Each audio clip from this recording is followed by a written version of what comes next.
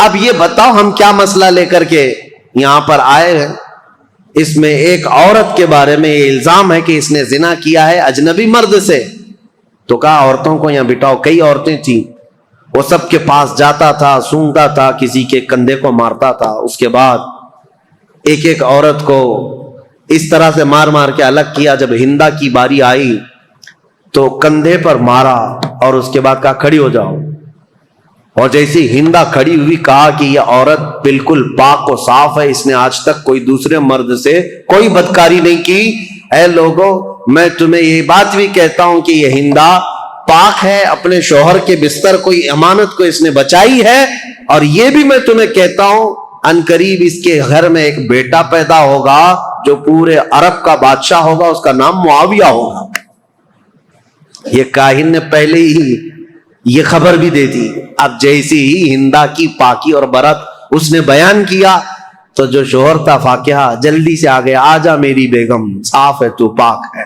ہندا نے جھٹک کر کہا ایسے شخص کے پاس تو میں اب زندگی پر نہیں جا سکتی, مجھے اس سے طلاق چاہیے. اور اس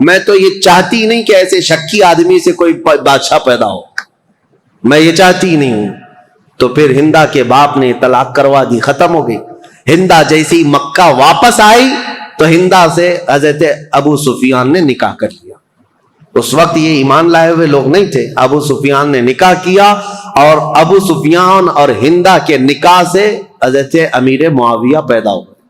امیر معاویہ بچپن سے ہی بہت ذہین تھے, حلیم الطبع, بردبار, ان کے اندر بھی برداشت کی طاقت بہت, معاملہ فہمی اور سیاست ان کے اندر بچپن سے تھی. لکھنے پڑھنے میں بھی شوق تھا. اس لیے حضور صلی اللہ تعالی علیہ وسلم پر جب وحی اترتی تھی, قرآن کی آیتیں آتی تھی, تو لکھنے والے جو تھے چند صحابہ تھے, ان میں حضرت امیر معاویہ کا نام ہے, وہ کاتبین وحی میں سے ہیں. قرآن لکھنے کے لیے حضور نے چند صحابہ کو خدمت پر مامور کیا تھا. امیر معاویہ بھی قرآن لکھنے والوں میں تھے, کاتب قرآن ہے, اور قرآن کو انہوں نے اپنے ہاتھوں سے لکھا ہے. جو سب سے پہلے نازل ہوا قرآن یہ حضرت امیر معاویہ. لیکن مسئلہ یہ ہے کہ یہ 7 ہجری میں ایمان لائے اور 11 ہجری میں حضور کی وفات ہوئی.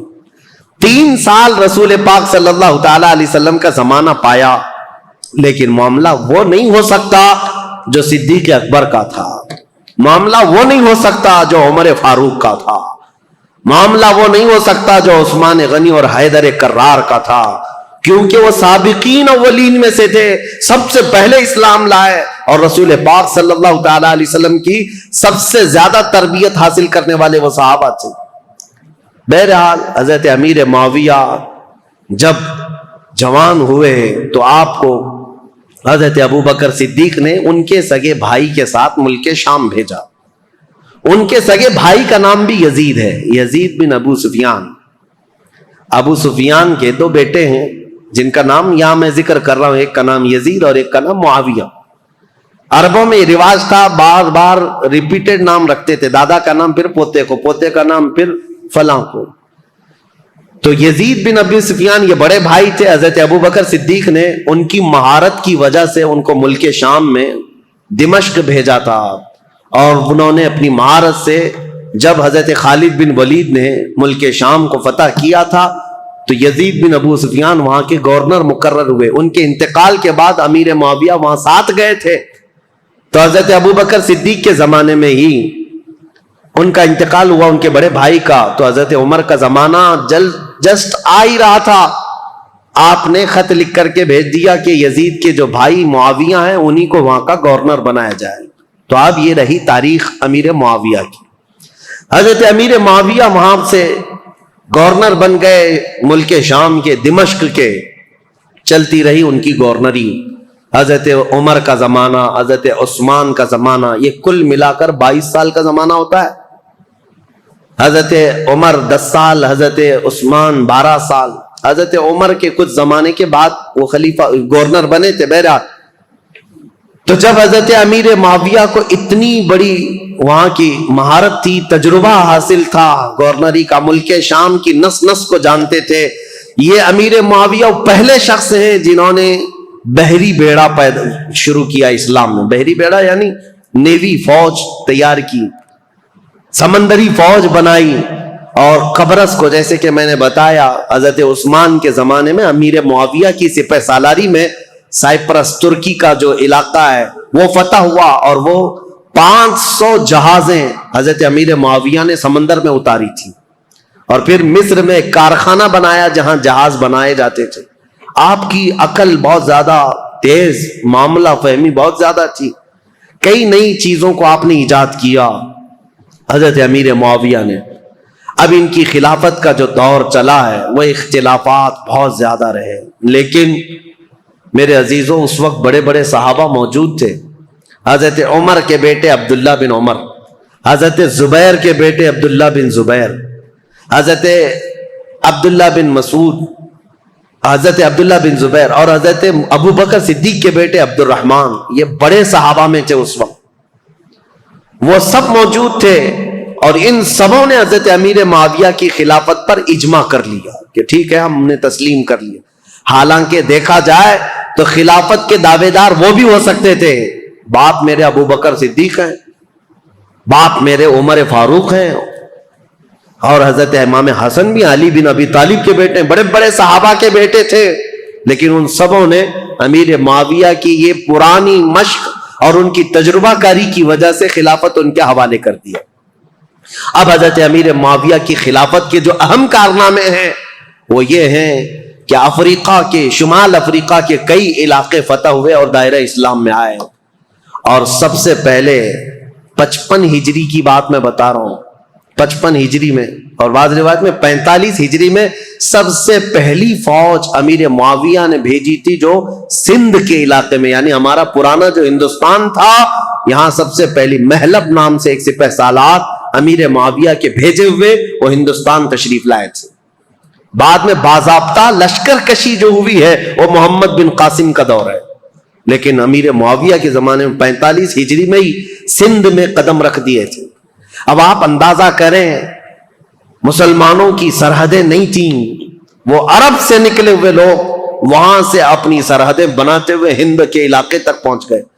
یہاں سندھ میں ایک عورت اس وقت حاکم تھی، قبق نام کی، اور یہ بہت سخت قسم کی عورت تھی، اور یہ حاکم تھی، اور اس وقت یہاں ہندوستانیوں پر حکومت کرتی تھی، سندھ کے کچھ علاقوں پر حکومت کرتی تھی. جب حضرت محلب آئے امیر معاویہ کے سپہ سالار، تو یہ قبق نامی خاتون نے ان سے کوئی جنگ نہیں کی، بلکہ صلح پر منظوری دی، اور اس کے بعد یہ علاقہ وہ ان کے حوالے کر کے چلی گئی. سندھ کا کچھ علاقہ تاریخ ہے. امیر معاویہ نیشاپور، سمرقند، بخارا، ازبکستان کے علاقے جو جا چکے تھے ان کو دوبارہ حاصل کیا.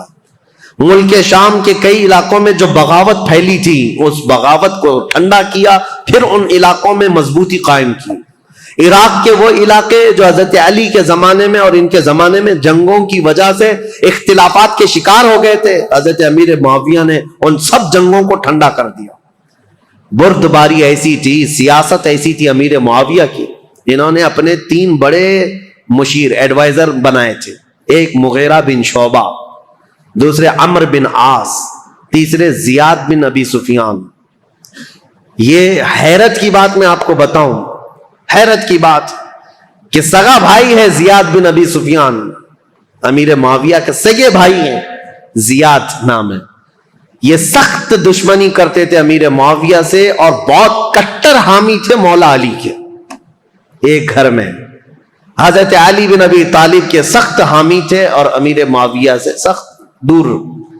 لیکن حضرت علی رضی اللہ تعالیٰ عنہ کی وفات کے بعد امیر معاویہ نے اپنی عقل اور دانائی سے ان کو قائل کر لیا اور واپس ان کو بلا لیا اور بصرہ کا انہیں گورنر بنایا. یہ زیاد بن ابی سفیان ایسے آدمی ہیں جن کے بارے میں کہا جاتا ہے کہ اگر یہ پہاڑوں کو بھی کہہ دے تو فرما بردار ہو جائیں. اتنی عقل کے ساتھ وہ معاملات چلاتے. جانوروں کو بھی اگر کہہ دے تو سیدھے لائن میں کھڑے ہو جائیں. زیاد بن ابی سفیان یہ کون تھے؟ امیر معاویہ کے بھائی تھے اور ان کو انہوں نے اپنا ایڈوائزر بنایا ہوا تھا. اور عمرو بن عاص جنہوں نے پورا مصر فتح کیا، صحابی رسول ہیں، عمر میں بہت بڑے ہیں، لیکن مشورہ لینے کے لیے عرب کہتے تھے عمرو بن عاص کے پاس جاؤ.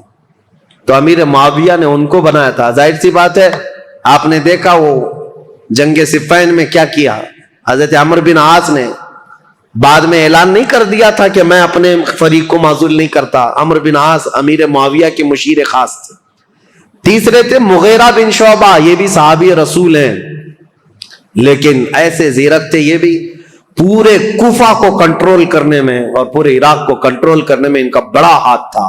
مغیرہ بن شعبہ، یہ تین ایڈوائزر ایسے تھے جو امیر معاویہ کے شانہ بشانہ رہتے تھے. ان تینوں مشیروں سے یہ اپنی پوری حکومت کے سرحدیں کہاں تک پھیلا چکے تھے. بیٹھے تھے دمشق میں اور حکومت کی سرحد ان کی ہندوستان تک تھی. ایران بھی تھا، عراق بھی تھا، مصر بھی تھا، یمن بھی تھا، شام بھی تھا، پورا آج کے دور کا عرب تھا، حجاز، نجد، اور پھر اس کے علاوہ آرمینیا، آذربائیجان، ترکی، یہ سب علاقے. اتنا ہونے کے بعد پھر افریقہ کے ساحلی علاقے پورے کے پورے امیر معاویہ کی زیر نگرانی تھی.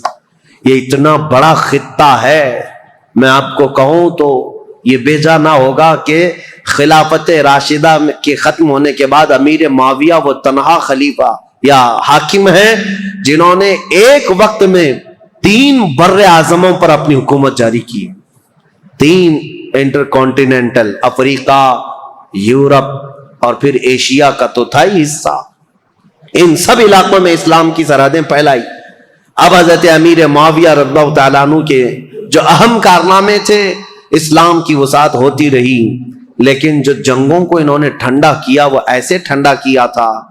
کہتے ہیں کہ کوفہ شہر میں مغیرہ بن شعبہ حاکم تھے. ایسا حال تھا کہ اگر راستے میں کسی کا ایک سکہ گر جائے تو کوئی دوسرا آدمی اٹھاتا نہیں تھا جب تک وہ سکے کا آدمی خود نہیں آ جاتا تھا. کوئی دوسرا آدمی چھوتا تک نہیں تھا. اور عورتیں اپنے گھر کا دروازہ بند کیے بغیر رات کو سوتی تھیں، کسی کو ڈر نہیں تھا کہ کوئی گھر میں آ جائے. یہ نظام اتنا ٹائٹ بنا کر کے رکھا تھا. امیر معاویہ کا ڈر تھا لوگوں کے اندر. خلافت کو اپنی طاقت سے، اپنی زور سے انہوں نے ہانک کر کے، یہاں تک کہ جو بربر قوم کے لوگ تھے افریقہ کے جنگلات میں رہنے والے، وہ ایسی وحشی قوم تھی کہ وہ تھوڑا سا اگر ان کے سامنے سے کوئی ہٹ گیا تو پھر وہ خبط سوار ہو جاتا تھا اور جنگلی جانوروں کی طرح جھپٹ پڑتے تھے. ایسی قوم کے لیے امیر معاویہ نے ایک پوری فوجی چھاونی ان کے ہاں قائم کر دی، جس کا سپہ سالار عقبہ بن نافع کو بنایا. وہ ہمیشہ ان کے اوپر سوار رہتے تھے بربر قوم پر، اور وہ ہمیشہ ان کی فرما بردار رہتی تھی. اور کئی ایسے ہیں نیو سٹی ٹاؤن شپ کا پلان سب سے پہلے اس دنیا میں حضرت امیر معاویہ نے قائم کیا. پورا ایک شہر بسایا. جیسے افریقہ میں ایک شہر بسایا قیروان نام سے، اور وہ پورا مرکز اسلام بن گیا بعد میں. ایسے کئی ان کی ایجادات ہیں امیر معاویہ رضی اللہ تعالیٰ عنہ. بحری بیڑے پیدا کرنا، فوج کو ترتیب کے ساتھ، الگ الگ مقدموں کے ساتھ، الگ الگ ٹکڑیوں کے ساتھ، نام کے ساتھ بنانا. اور سب سے پہلے یہ پوسٹ آفس کا جو سسٹم ہوتا ہے، ڈاک کا، یہ امیر معاویہ کے زمانے میں قائم ہوا، جس کا نام انہوں نے برید رکھا کہ سرکاری خط بہت جلد ادھر سے ادھر جا سکیں. اس کے لیے انہوں نے منزلیں رکھی. ایک گھوڑا یہاں سے وہاں تک جائے گا، دوسرا گھوڑا وہاں سے وہاں تک جائے گا. لیٹر پہنچانے کے لیے سب سے تیز کام ہو امیر معاویہ کے زمانے میں ہو. خط و کتابت بہت تیزی سے جاتی تھی اور خبریں بہت تیز پھیلتی تھیں. اور امیر معاویہ رضی اللہ تعالیٰ عنہ نے لوگوں کو ایک چاند پر جمع کیا. یہ سارے ان کے اولیات میں سے، ان کے خصائل ہیں، ان کی بہت ساری چیزیں ہیں. لیکن اب آؤ، امن ایسا قائم کیا. 20 سال میں مسلمانوں کی جنگیں نہیں. ظاہر سی بات ہے میرے عزیزوں، امیر معاویہ کا ایک جملہ میں آپ کو سناتا ہوں، یہ ضروری ہے. امیر معاویہ رضی اللہ تعالیٰ عنہ کے پاس ایک جملہ میں آپ کو سناتا ہوں. ان کا جو مشیر خاص ہے زیاد بن ابی سفیان، وہ بصرہ میں تھے، اس نے ایک شخص کے ساتھ کچھ معاملہ کیا تھا اور وہ شخص شکایت لے کر کے سیدھے امیر معاویہ کے پاس آئے. امیر معاویہ نے دسترخوان بچھایا، کھانا کھلایا اور اس کے ساتھ اچھا معاملہ کیا. یہ بات زیاد بن ابی سفیان کو پتہ چلی کہ یہ تو خلیفہ اسلام کے پاس چلا گیا تھا، تو وہ آیا اور حضرت امیر معاویہ کے پاس کہا ایسے تو معاملات خراب ہو جائیں گے، میں نے اس کے ساتھ باز پرس کی ہے اور آپ یہاں پر اس کے ساتھ نرمی کر رہے ہیں، حمایت کر رہے ہیں. حضرت امیر معاویہ نے کہا تھا ایک بات یاد رکھو، ترازو کے دونوں پلے ایک طرح نہ رہنے چاہیے، بلکہ میں نرمی کرتا رہوں اور تو سختی کرتا رہے، اسی سے جماعت میں انتشار سے محفوظ رہے گی. اور ان کو سختی کرنے کا حکم تھا، حضرت امیر معاویہ گلے لگاتے تھے، ان کی سیاست تھی. اور پھر یہ فرماتے تھے ان کا یہ جملہ کہ جہاں میرا کوڑا کام کر جاتا ہے میں وہاں تلوار نہیں اٹھاتا، اور جہاں زبان کام کرتی ہے وہاں کوڑا نہیں اٹھاتا، اور جہاں یہ سب کام نہیں کرتے ان کی گردنوں پر تلوار رکھ دیتا ہوں. یہ امیر معاویہ کی سیاسیات میں سے تھے.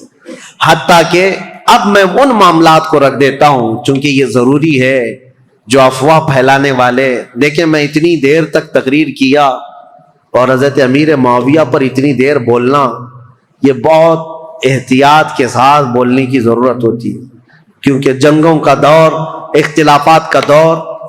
ہاں ہوئے ہیں معاملات، جو نااہل تھے وہ حضرت علی کو گالیاں دیتے تھے ممبر پر بیٹھ کر کے، سب وہ شتم کرتے تھے. خود میں نے بتایا مروان بن حکم جو مدینے کا گورنر تھا وہ حضرت علی کی شان میں برا بھلا کہتا تھا. اور ایسا نہیں ہے کہ یہ لوگ سب وہ شتم کرتے تھے گالیاں دیتے تھے، ایسا نہیں. کوفہ والے جو لوگ تھے وہ امیر معاویہ کو گالیاں دیتے تھے. یہ سب تو چلتا رہا. ایک صحابی حجر بن عدی جو حضرت علی کے کٹر حامی تھے، ان کا قتل ہو گیا اسی بات پر.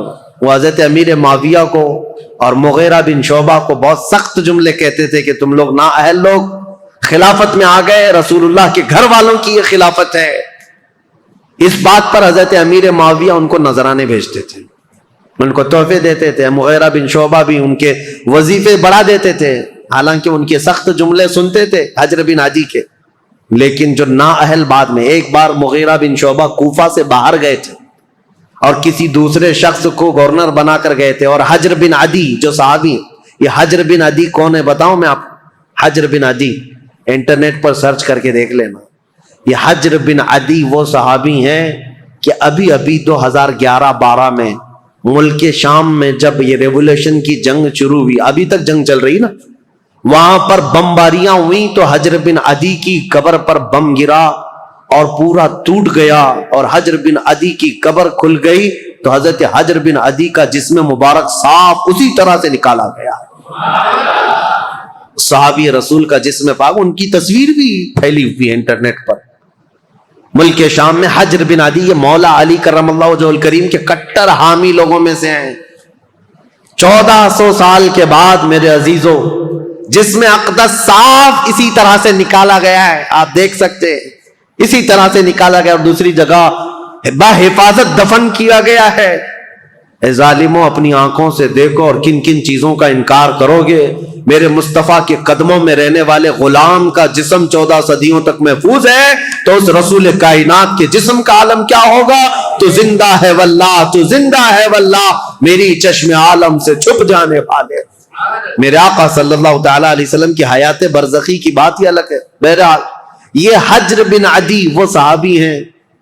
مغیرہ بن شعبہ ان سے سخت جملے سنتے تھے، ان کو نذرانے دیتے تھے. امیر معاویہ کے بارے میں بھی اگر کچھ کہتے ان کو وظیفہ دے دیتے تھے، کچھ نہیں کہتے تھے. مغیرہ بن شعبہ یہ حضرت امیر معاویہ کے ایڈوائزر ہیں، لیکن حجر بن عدی کے ساتھ کوئی غلط معاملہ نہیں کرتے تھے. حضرت مغیرہ بن شعبہ کوفہ سے باہر کہیں گئے تھے اپنے کسی کو گورنر بنا کر، یہ نئے لوگ ہیں. حجر بن عدی اپنی عادت کے مطابق مسجد میں آئے اور یہ نیا جو ہے وہ خطبہ دے رہا تھا، وہ اپنی عادت کے مطابق باتیں کر رہا. حجر بن عدی کھڑے ہو گئے اور کہا تم سب کذاب ہو، سب سے بڑے جھوٹے لوگ ہو. حقدار تو علی بن ابی طالب تھے، اور جس دن وہ گئے ہیں سورج ڈوب چکا ہے. حضرت علی کی فضیلت بیان کرنے لگے. یہ جو والی بنا تھا کوفہ کا وہ کھڑا ہوا اور سیدھے آ کر حضرت حجر بن عدی کو قتل کر دیا, صحابی رسول. تو یہ معاملات تو ہوتے رہے, ادھر بھی قتل ہوئے ادھر بھی قتل ہوئے, لیکن حضرت امیر معاویہ کا جو دور آیا انہوں نے زمام خلافت کو ایسا مضبوطی سے تھاما کہ پوری ہر جگہ امن قائم کر دیا. اتنا تو ہے کہ مکہ میں, مدینہ میں, کوفہ میں, بصرہ میں, ہر جگہ امن قائم کر دیا. لیکن وہ اخیر زمانہ ان کا, ظاہر سی بات ہے ان کی عمر جب 80 سال کے قریب تھی, 80 سال کے قریب ان کی عمر ہوئی. اب ان کے حالات جو سخت تاریخ کے لیے بدلاؤ کے ہیں وہ ایک ہی ہے. پھر بھی میں ادب کے دائرے میں عرض کرتا ہوں, حضرت امیر معاویہ کو بعض لوگوں نے آ کر مشورہ دیا کہ آپ کا دور ختم ہونے والا ہے, اب حالات ویسے نہیں ہونے چاہیے جب حضرت عمر کے انتقال کے بعد ہوئے, حضرت عثمان کے قتل کے بعد ہوئے. خلافت کے لیے لوگوں میں الگ الگ معاملات نہ ہو جائیں, اختلاف نہ ہو جائے, اس لیے آپ اپنی زندگی میں ہی کسی کو اعلان کر دیجئے میرے بعد یہ خلیفہ ہے. مسلمانوں کو ویسے بھی خلیفہ کی بات ماننا ضروری ہے, آپ کی بات سب لوگ مان لیں گے. امیر معاویہ رضی اللہ تعالیٰ عنہ کو جب یہ لوگوں نے آ کر کہا تو حضرت امیر معاویہ نے پوچھا کہ اچھا ٹھیک ہے, یہ ان کی بیماری کا وقت تھا, کہا بتاؤ میں کس کا اعلان کروں. چاپلوس لوگ تھے, چاپلوسی کرتے ہوئے کہا کہ آپ کے گھر میں یہ خلافت زیب جیتی ہے, آپ کا بیٹا یزید ہے, اس کو آپ خلیفہ کا اعلان کر دیجئے. یہاں سے اب تاریخ بدل جاتی ہے, اسلامی تاریخ یہاں آ کر کے بہت سخت ہو گئی ہے. امیر معاویہ نے پہلے تو انکار کر دیا, کہا نہیں, کیونکہ یزید کے شب و روز اور اس کے دن بھر کی جو مشغولیات ہیں وہ سب کو پتا تھے. نا اہل آدمی دن بھر کبوتر بازی کرتا تھا اور کبھی چھپ چھپا کر کے بندروں کو کھیل میں لگاتا تھا اور خوش ہو کر کے ہنستا تھا. اس کے الگ الگ معاملات تھے, اس کے شراب پینے کی بھی باتیں ہیں, لیکن امیر معاویہ سے چھپ کر کرتا رہا یا ان کے دور میں کم کرتا رہا. حضرت امیر معاویہ نے منع کر دیا, لیکن پھر کچھ بڑے بڑے لوگ بھی آئے, کہا کہ یہ بات صحیح ہے کہ مسلمانوں میں ایک بہت بڑی جنگ ہوگی اب خلیفہ کے انتخاب کے لیے, کیونکہ حضرت امام حسن سے جو صلح ہوئی تھی وہ تو اس بات پر ہوئی تھی نا, امیر معاویہ کے بعد خلافت امام حسن کو جائے گی, لیکن امام حسن تو شہید ہو گئے, اب کون ہے. تو بہت سارے لوگ اس وقت جو موجود تھے انہوں نے اس بات کا ویرودھ بھی کیا, انکار بھی کیا, کیونکہ ابھی 3 بڑے صحابہ موجود تھے, سیدنا ابو بکر صدیق کے بیٹے عبد الرحمن, حضرت عمر کے بیٹے عبداللہ بن عمر, اور حضرت علی کے بیٹے امام حسین. یہ بڑے بڑے صحابہ, اور حضرت زبیر کے بیٹے عبداللہ بن زبیر یہ بھی موجود. تو ایک صحابی آئے حضرت امیر معاویہ کے پاس, احنف بن قیس. انہوں نے کہا کیا ہی اچھا ہوگا کہ آپ اعلان کر دیں عبداللہ بن عمر کے نام پر, ان سے افضل کوئی نہیں ہے, کیونکہ وہ بڑے صحابی ہیں, رسول اللہ کا زمانہ پائے. امیر معاویہ رضی اللہ تعالیٰ عنہ کے سامنے یہ سب معاملات تھے. انہوں نے پھر مغیرہ بن شعبہ کو بلایا جو کوفہ کے گورنر تھے, زیاد بن ابی سفیان کو بلایا, پھر پوچھا تو انہوں نے کہا کہ جیسا آپ کہنا چاہتے ہیں ہم کرنے کو تیار ہیں, ہم لوگوں کو سنبھال لیں گے جیسے 20 سال سے سنبھال رہے ہیں. تو امیر معاویہ نے خط لکھ دیا سب کے نام پر کہ میری زندگی آخر دور کو پہنچ چکی ہے, اے مسلمانوں میں اپنی زندگی میں اعلان کرتا ہوں میرے بعد میرا بیٹا یزید بن معاویہ تخت خلافت کا جانشین ہے. مغیرہ بن شعبہ لے کر کے گئے, انہوں نے تو نافذ کر دیا. زیاد بن ابی سفیان جو تھے انہوں نے بھی نافذ کر دیا. اب مدینے کا مسئلہ تھا, مدینے میں مروان تھا, مروان کو لکھ کر کے بھیجا گیا, لیکن اس میں نام نہیں لکھا گیا. پہلے خط میں یہ لکھا گیا کہ امیر معاویہ یہ چاہتے ہیں مسلمانوں میں جنگ نہ ہو, اس لیے اپنی زندگی میں کسی کے خلیفہ ہونے کا اعلان کرنا چاہتے ہیں. مروان نے سارے بڑے صحابہ کو بھی بلایا جو موجود تھے, سب سے یہ مشورہ لیا کہ خلیفہ وقت امیر معاویہ کا یہ کہنا, ان کی رائے یہ ہے. سبوں نے کہا اچھا ہی ہوگا, پھر ایک نئے خلیفہ کو چننے کے لیے لڑائیاں ہوں گی, امیر معاویہ اگر اعلان کریں گے تو کسی اچھے کا کریں, کیونکہ نام نہیں تھا اس وقت. سب مدینے والے اس بات پر راضی ہو گئے, ٹھیک ہے.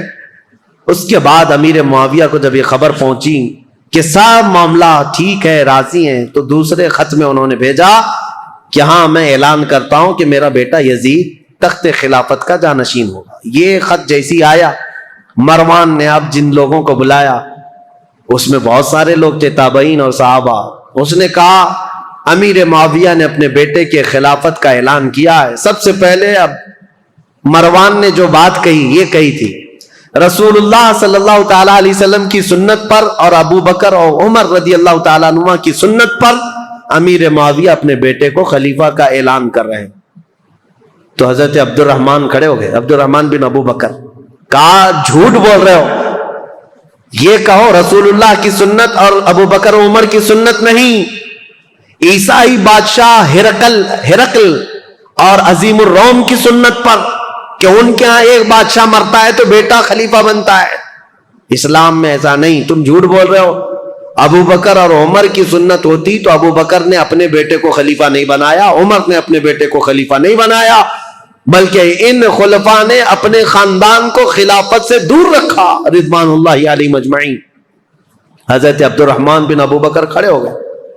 پھر حضرت عبداللہ بن عمر اور عبداللہ بن زبیر, یہ دو بڑے صحابہ تھے, ان سے پوچھا گیا تو انہوں نے کہا ہم نے یہ سوچا تھا کہ امیر معاویہ اس معاملے میں اچھا کریں گے, خیر خواہی کا ان کے ساتھ ہمارا معاملہ تھا, لیکن ہم ان کی خلافت کو صرف اس لیے تسلیم کیے ہوئے تھے 20 سال سے امیر معاویہ کی کہ ہم جنگیں دیکھ چکے تھے, مسلمانوں کا خون نہ بہے, ورنہ امیر معاویہ سے افضل صحابہ بھی موجود تھے خلافت کے وقت, لیکن ہم نے ان کو تسلیم کیا. تو اس کا مطلب یہ نہیں ہے کہ اب امیر معاویہ کے خاندان میں بھی یہ چلتا رہ جائے صحابہ میں سے. اب آئی بات امام حسین کی. امام حسین رضی اللہ تعالیٰ عنہ اس وقت مدینے میں موجود تھے.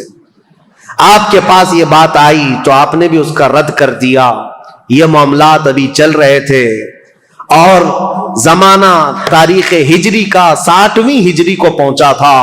رسول کریم صلی اللہ تعالی علیہ وسلم کی وفات کو 50 سال گزر چکے تھے. امیر معاویہ ایک دن بیماری کی حالت میں اس دار فانی کو کوچ کر گئے, انتقال ہو گیا.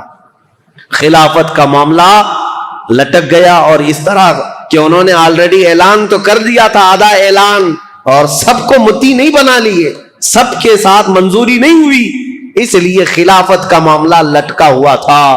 ظاہر سی بات ہے خلیفہ برحق اس وقت ہوگا جب سارے لوگ ایک ساتھ بیعت کر لیتے. بڑے صحابہ مدینے کے, مکہ کے اور حجاز کے بہت سارے صحابہ نے اس کا انکار کیا تھا.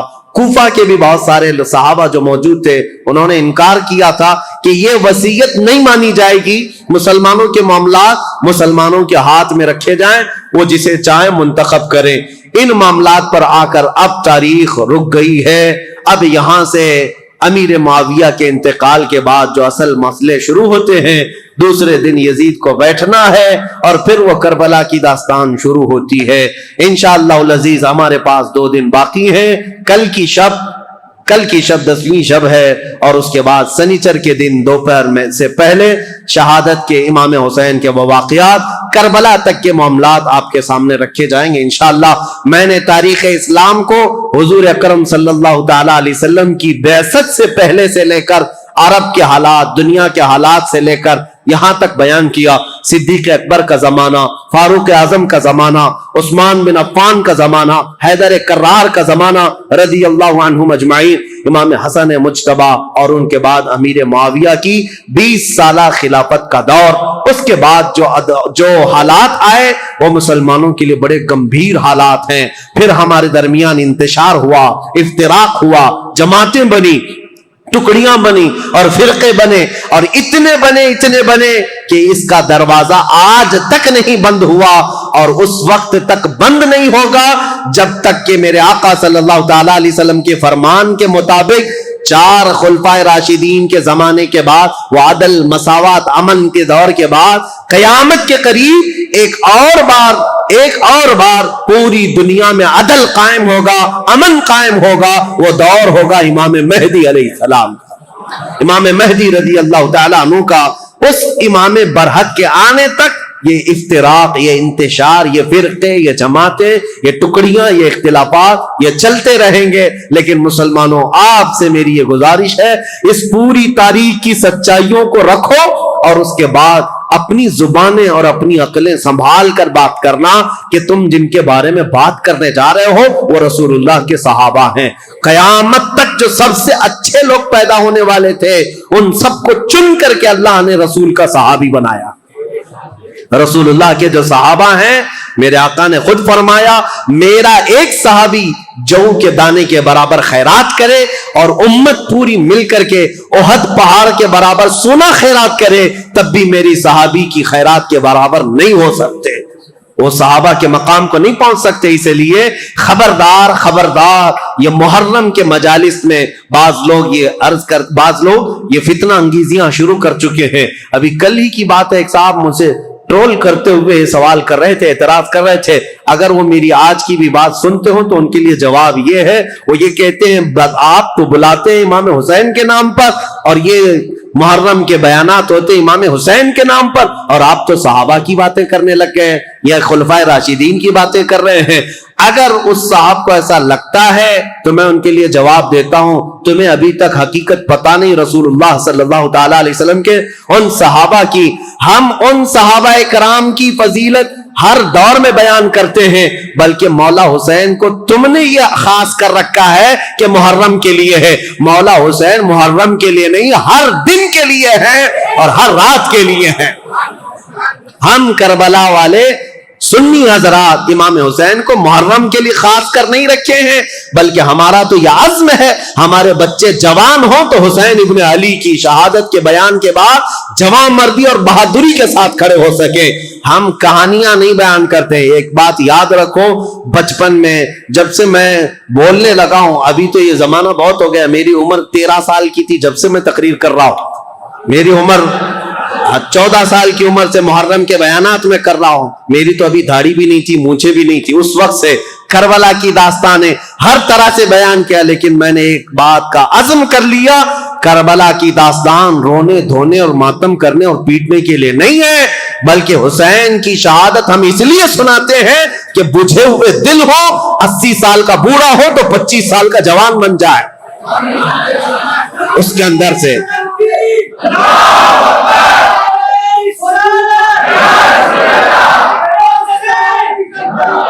میرے عزیزوں، یہ ہے عزیزان گرامی وقار مولا حسین ابن علی رضی اللہ تعالیٰ عنہ کا ذکر پاک ہم اس لیے کرتے ہیں کہ بزدلی ختم ہو جائے، ڈر ختم ہو جائے.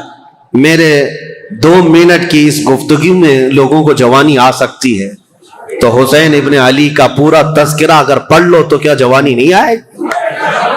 میرے عزیزوں، حقیقت یہی ہے کہ ہم نے کربلا کی داستانیں سنی ہیں تو رونا دھونا تو اپنی جگہ پر، غم ہے ہمیں حسین کا، اور یہ غم ہماری موت تک ختم نہیں ہو سکتا. لیکن غم کا مطلب یہ نہیں ہے کہ ہم دنیا کو یہ دکھائیں کہ ہم صرف رونے والی قوم ہیں.